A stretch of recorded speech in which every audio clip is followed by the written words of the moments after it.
Hello and welcome back to Honeymoon Time. Now I know you were wondering why I haven't been on, maybe 3 of you are, but I haven't been on my YouTube channel. I've not been, well, as active as I was initially, and I feel like, it's a common curve that you see with YouTubers, and although I don't really consider myself a YouTuber, I do try to be as consistent as I can, but it has been pretty tough in these past months, and I'm going to tell you why. So, as some of you might know, on September 1st in 2020, Rolex released a bunch of new watches, and that included one that really caught my eye, and that was the 36mm Oyster Perpetual in turquoise.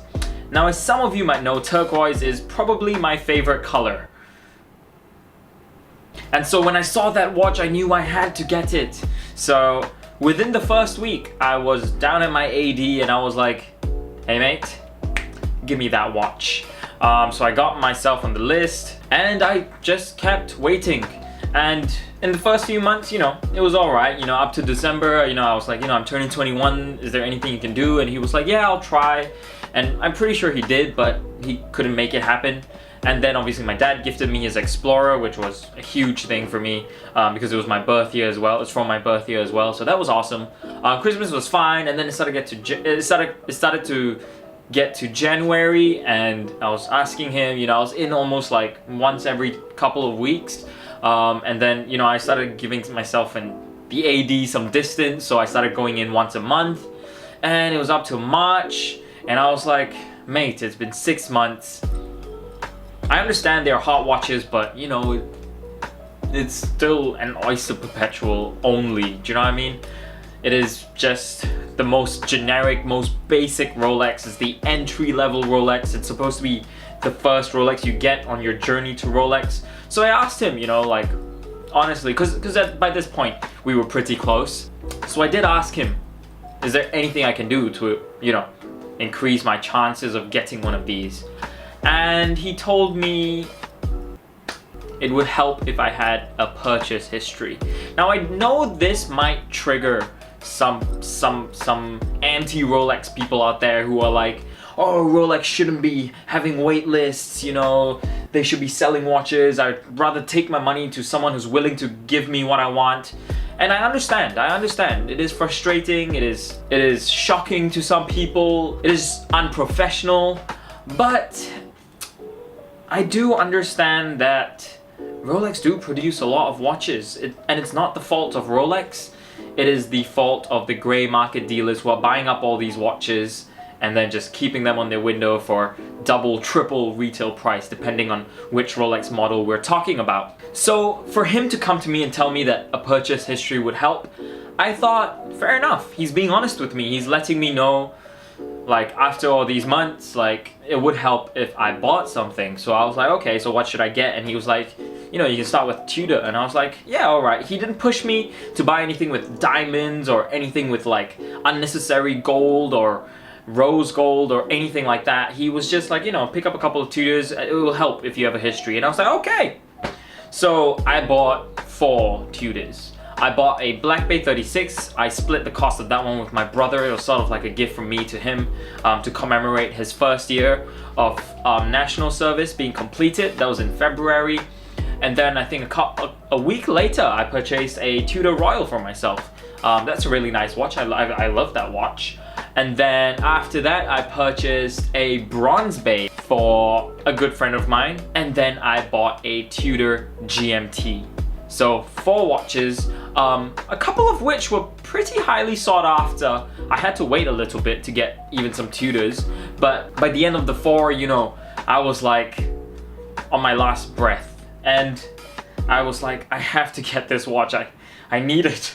I need it. I've done so much. I've done everything you've asked of me. Obviously, I didn't say it that way, but I tried to imply it, dug it into his ribs a little bit. And then came this week, where I finally got the opportunity to buy the watch that I had been waiting so long for.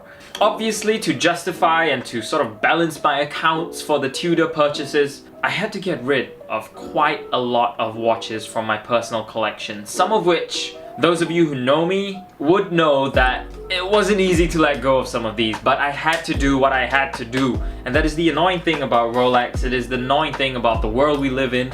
But sometimes you gotta make sacrifices, you know? So I had to get rid of my Air King. I loved that watch. It was to commemorate a year of one of my previous businesses. I had to get rid of my two-tone Datejust.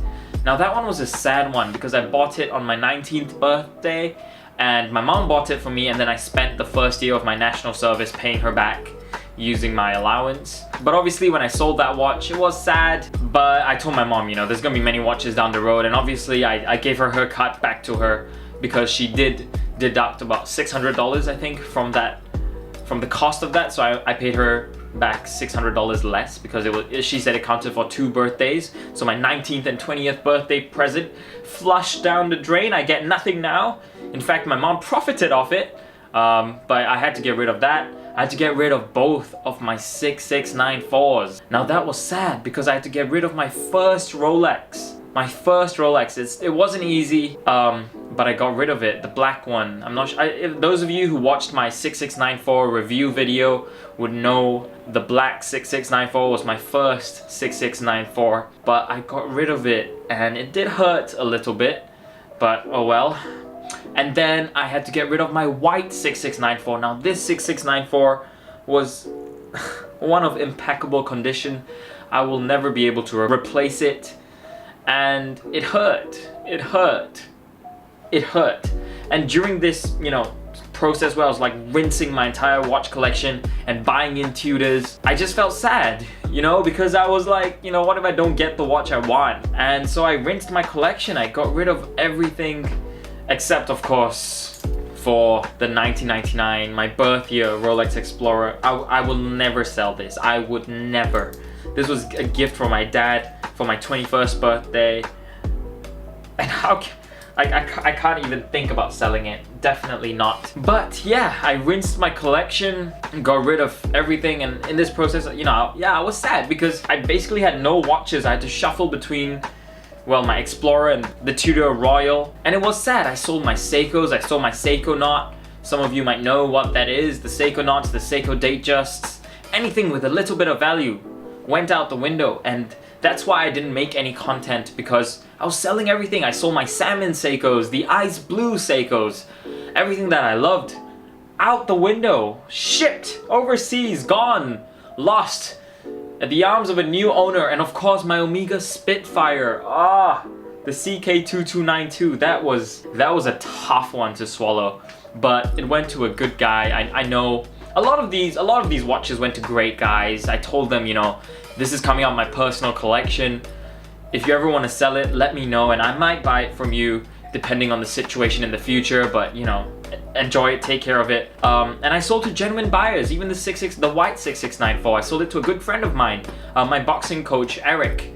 And I said, you know, if you ever want, I'll buy it back for the price I sold it to you for down the road, no problem. And yeah, he wanted his first Rolex, so I did make some people happy along the way, giving them some watches that they never thought they could own. Not giving, but you know, selling to them watches that collectors don't usually sell. Well, that's why I was kind of down in the dumps, because although I was giving a lot to people, I wasn't getting anything apart from a bunch of Tudors. And don't get me wrong, these Tudors are great. If my 80s watching this, don't get angry. I do appreciate getting the Tudors, but you know, I just lost a lot of watches that perhaps meant a little bit to me as a collector. So eventually, coming to this week, I was given a 1-week notice, like your watch is coming in, and I didn't tell anyone. I think I told my parents. Yeah, I told my parents, my immediate family members, but not even my girlfriend or any close friends for that matter.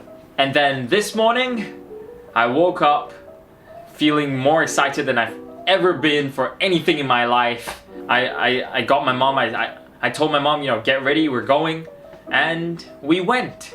But first, I had to pick up my Explorer from service.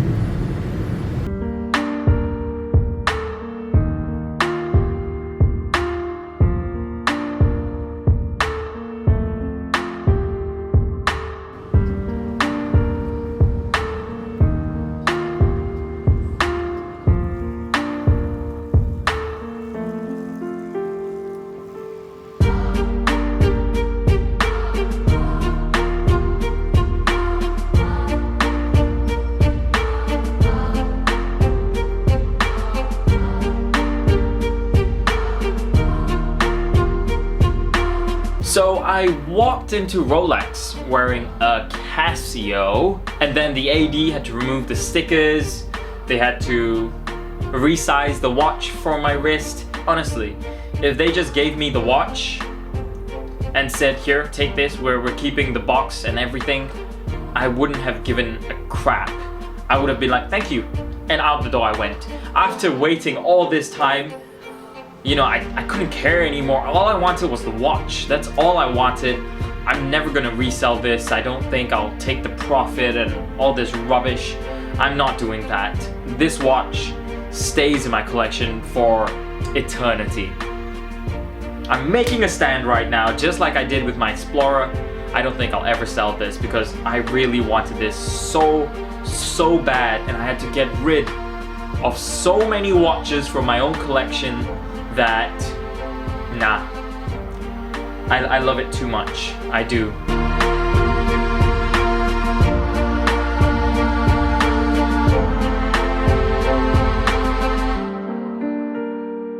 So after he removed the stickers, he resized it, I walked out with my Rolex Oyster Perpetual 126,000 in turquoise. I love it. Oh my god.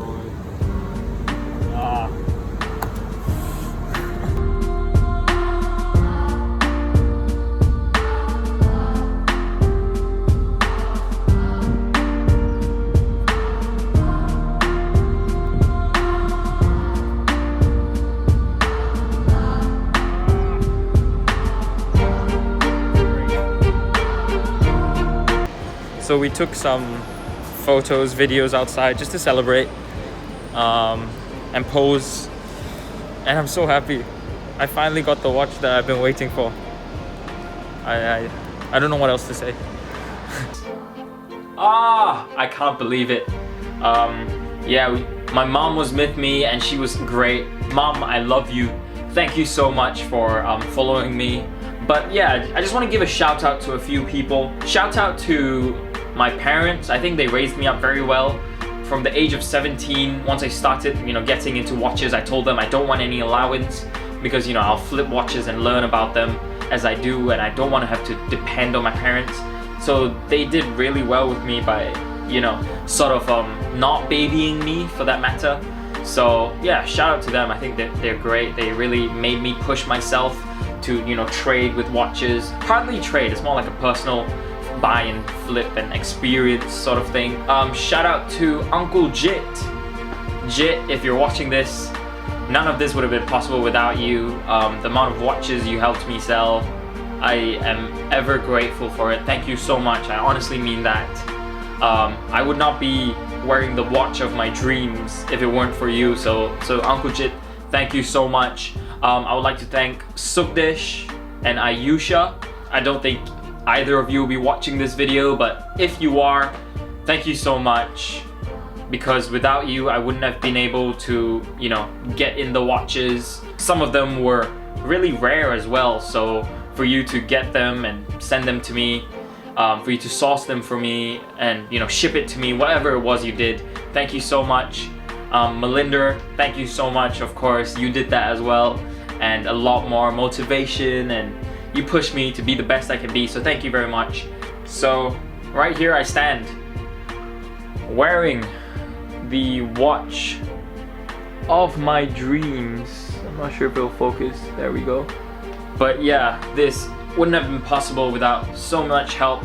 If I'm missing anyone, just know that, you know, it's just not coming to me right now, but you were great, and I'm ever in debt to you for your help. But yeah, I don't think I'll be doing an unboxing because I think all people want to see is the actual watch in real time, in real life, under different lighting. I don't think people want to see me open a box and get a watch out of it. I just don't understand why people want to see that.